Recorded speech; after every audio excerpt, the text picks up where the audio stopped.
Bismillahirrahmanirrahim. Assalamualaikum warahmatullahi wabarakatuh. Perkenalkan, kami dari kelompok 2 akan mempresentasikan hasil tugas kami untuk mata kuliah studi Al-Quran yang akan membahas tentang pewahyuan Al-Quran. Namun, yang pertama ada pengertian Al-Quran. Al-Quran adalah kitab suci yang diturunkan Allah kepada manusia. Di samping itu, Al-Quran juga merupakan salah satu mukjizat Nabi Muhammad SAW. Al-Quran atau Quran adalah kitab suci yang sangat diyakini dan dipercayai oleh seluruh umat beragama Islam. Umat Islam menganggap bahwa Al-Quran adalah pedoman untuk mereka menyelesaikan semua masalah, persoalan duniawi, dan juga sebagai petunjuk mereka agar mereka tetap senantiasa berada di jalan yang benar. Karena di dalam Al-Quran sudah dijelaskan tentang bagaimana cara mengikuti perintahnya dan juga bagaimana cara menjauhi larangannya. Kemudian ada pengertian pewahyuan Al-Quran. Dalam tradisi agama, wahyu adalah proses komunikasi Tuhan kepada seorang manusia pilihan melalui metode dan kode rahasia. Di dalamnya, Tuhan memberikan ajaran dan petunjuk bagi manusia agar mereka berjalan di atas jalan keselamatan. Seorang nabi dikatakan nabi karena dia membawa berita atau wahyu dari Tuhan. Namun dengan demikian, mengingat sumber wahyu Tuhan bersifat gaib, maka proses pewahyuan yang terjadi antara Tuhan dan seorang nabi merupakan proses komunikasi yang terjadi di luar batas-batas konteks sosio-historis. Bagi umat Islam, Al-Quran adalah wahyu Tuhan terakhir yang diturunkan kepada umat manusia. Sebagai wahyu, Al-Quran adalah murni kalam Tuhan yang disampaikan melalui pelantara malaikat Jibril. Dalam proses pewahyuannya, Nabi hanya berperan sebagai penerima, karena pada hakikatnya Al-Quran Tuhan itu azali, sudah ada bahkan sebelum semesta tercipta.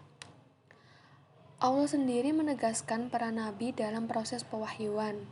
Ketika dia berfirman dalam Al-Quran surah Yunus, "Katakanlah wahai Muhammad, tidaklah patut bagiku menggantinya dari pihak diriku sendiri.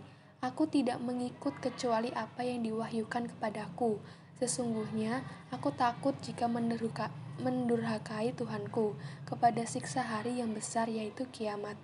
Secara tegas, ayat ini menyatakan bahwa Muhammad tak sedikit pun mengotak-atik teks Al-Quran. Wahyu Al-Quran bersumber hanya dari pengetahuan Tuhan. Pengetahuan ilahiyah ini kemudian dikomunikasikan kepada bahasa manusia melalui lidah Nabi dengan maksud menunjukkan jalan kebenaran. Ada 4 tujuan pokok diturunkannya Al-Quran. Yang pertama yaitu petunjuk menuju Allah. Dengan diturunkannya Al-Quran, maka seorang hamba bisa lebih mengenal Allah, mengetahui apa yang diperintahkan dan apa yang dilarang. Juga mengetahui bagaimana cara menjadi hamba yang dicintai Allah. Yang kedua yaitu membentuk pribadi Islami. Dengan memahami tujuan Al-Quran sebagai pembentuk pribadi Muslim, maka setiap Muslim akan terdorong untuk mempelajari Al-Quran lebih dalam. Tidak terbatas hanya sampai pengkajian saja, tapi juga untuk diterapkan dalam kehidupan sehari-hari. Yang ketiga yaitu membimbing dan memandu manusia. Al-Quran sebagai petunjuk, pembimbing, dan pemandu manusia.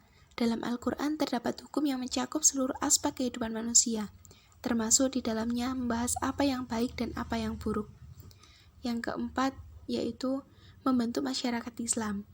Ciri masyarakat Islam adalah kondisi di mana masyarakat terbiasa menyuruh dan mengingatkan untuk melakukan yang ma'ruf dan mencegah yang munkar, serta beriman kepada Allah.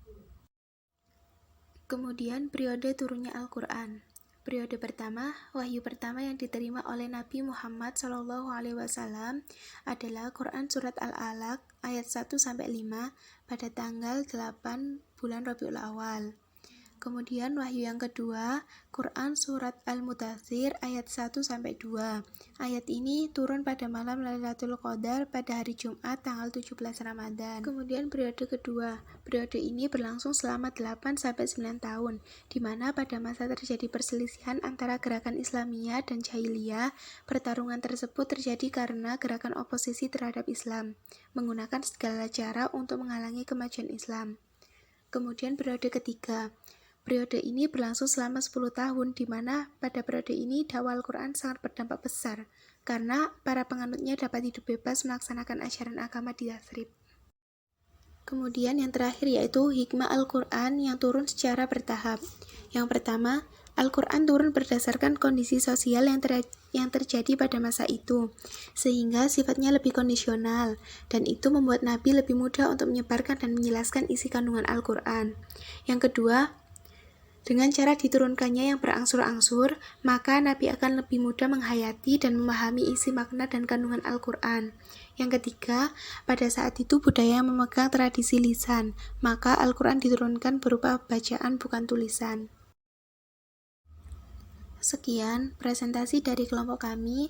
Jika ada salah kata, kami mohon maaf. Wassalamualaikum warahmatullahi wabarakatuh.